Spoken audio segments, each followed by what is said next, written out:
Matunog ang balitang pinag-iinteresa ng GMA7 si Liza Soberano. Pero may bagong update.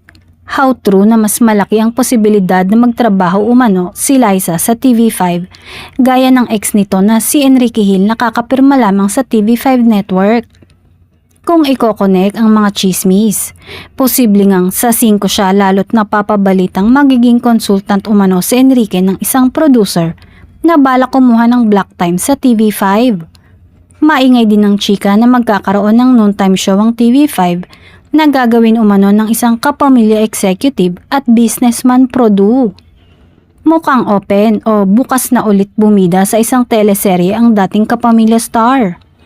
Sinabi ni Liza na open naman siya sa paggawa ulit ng teleserye basta't naghihintay lang daw siya na makapagpapa-excite sa kanya. I'm just looking for anything that really excites me and really kakaiba, aniya. Hindi naman tinukoy ni Liza kung may offer na ba ulit ang Kapamilya Network sa kanya o kung may posibilidad na gumawa siya ng serye sa ibang TV network, kagaya na lamang ng GMA at TV5. Nabanggit din ni Liza sa panayamang posibilidad na muli silang magsama sa isang proyekto ng dating on-screen partner na si Enrique Hill, na bago raw at may kakaibang konsepto at pwede daw lalong magpaangat pa sa pelikulang Pilipino.